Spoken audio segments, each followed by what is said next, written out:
Hey dudes, it's R2 here, and I'm here to talk about movie number 13 in the new Imprint range from ViaVision. It's a boutique Blu-ray label started here in Australia.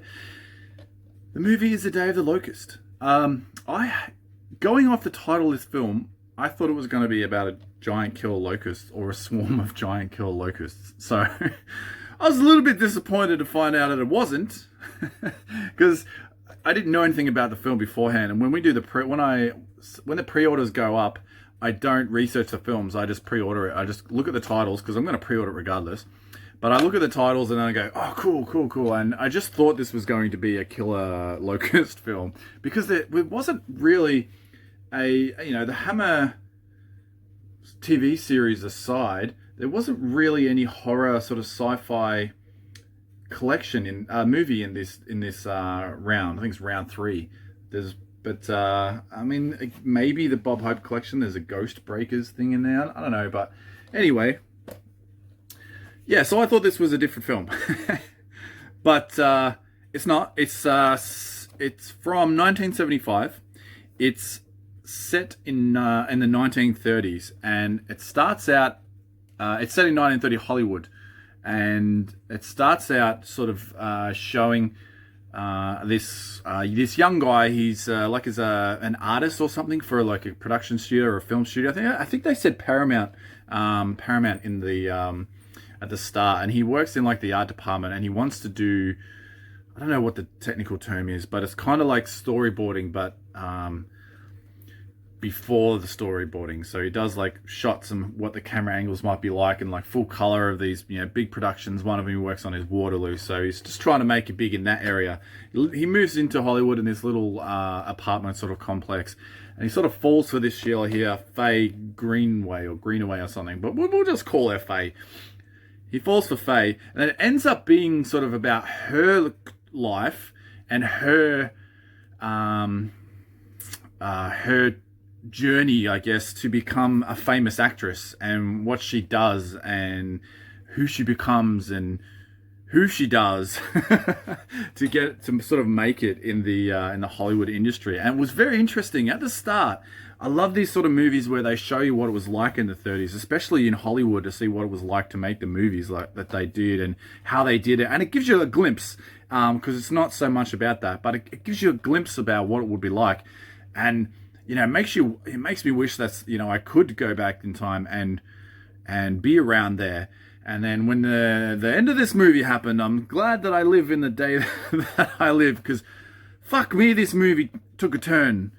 My God, check how sick this artwork is. I'm gonna go off a little tangent here before I talk about any more of this movie, because I don't want to spoil it. But this got some sick artwork. I think this has got the best artwork out of the whole range so far. This is awesome. This looks so good, so glamorous, so 30s. I love it. It's a long movie. It felt like it. The first sort of 40 minutes went really quick. It goes for 2 hours and 24 minutes. Doesn't look the best. Straight away I noticed this wasn't a 4K scan or a 2K scan or anything like that. And then I had a look on the back, and it is only a 1080p presentation of the film. And I do say it is only this time, because you can tell, compared to the quality of some of the other movies, this one doesn't really look the best. But that doesn't doesn't mean you shouldn't watch it because of that. Like, it's certainly 100% watchable. Like, it sounds amazing. It still does look good. It just, compared to the others, it hasn't looked the best. Like, compared to, say, like War of the Worlds, or even Danger Diabolic, and a few of the others. Not it looked, even the Carpetbaggers, I sort of likened it a little bit to the Carpetbaggers at first, but yeah, fuck this movie, man. There's a lot going on in this film, because you're following really, 3 or 4 characters, or 3 or 4 main characters, which is the guy I said at the start, and then his love interest, and then her sort of odd love interest at halfway through the movie, and then her father as well, and then there's a lot of side characters as well. So there's a fucking lot going on in this movie. You really got to watch it and follow it. Then, about halfway through the film, shit starts to get real dark, and you really start to see the harsh side of the time, and the seedy side on this, like, just really different sides of people that probably were the norm back then. Like, people, they wouldn't be like that now. It's hard to explain because I'm not used to seeing that sort of stuff. But a little bit hard to follow in some with the dialogue for me as well in some parts, because I'm not used to hearing that sort of dialogue because I don't watch a lot of these films. I'm trying to watch more of these type of films set in this era. But shit, man, this was a good movie, and especially the last 15 minutes was as shocking to me as the last 10 minutes of Fire in the Sky.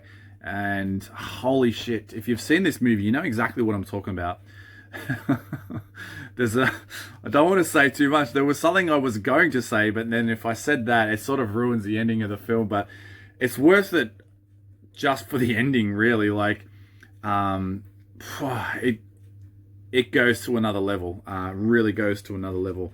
There had Donald Sutherland in it. He's the only person I recognised. Apparently Burgess Meredith is in it as well, which now that I think about it, of course he was, because I'm pretty sure he was the dad.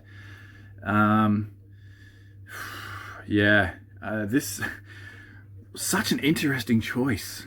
Because when it first started, I thought, oh yeah, I can see why Imprint or why ViaVision chose to put this on. But then by the end, I'm like, holy shit, such a crazy movie. Definitely check it out. I think it needs to be seen to be believed, because I'm sure it's fairly accurate as well. Like, especially with the makings of the movie, like there's something happens on set, fucking lights. Something happens on set, it's a big accident, and it's just essentially just a big cover-up, insurance cover-up. I'm sure that happened a lot back then. Certainly wouldn't happen now. But yeah, Day of the Locust, man. I liked it. I don't know if I said I liked it. It shocked the hell out of me, but I did like it. Just a shame they couldn't get a slightly better version of the film, like a better transfer of the film. But it certainly looks good. Like, it looks probably, I say this all the time, but it's probably going to look, it's the best it's ever going to look. It's just a shame it doesn't look as good as some of the others.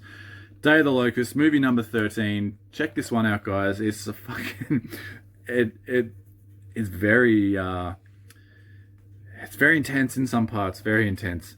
But yeah, check it out. Thanks for watching, guys. Let me know down in the comment section if you've seen it, what you thought. No spoilers, please, because the ending, I don't want to spoil the ending, but let me know what you thought of the ending without spoiling it if you can. Whoa, it's good. It's a good movie. But yeah, thanks, guys. Thanks for watching as always, and stay tuned. I've got a shit ton more to go.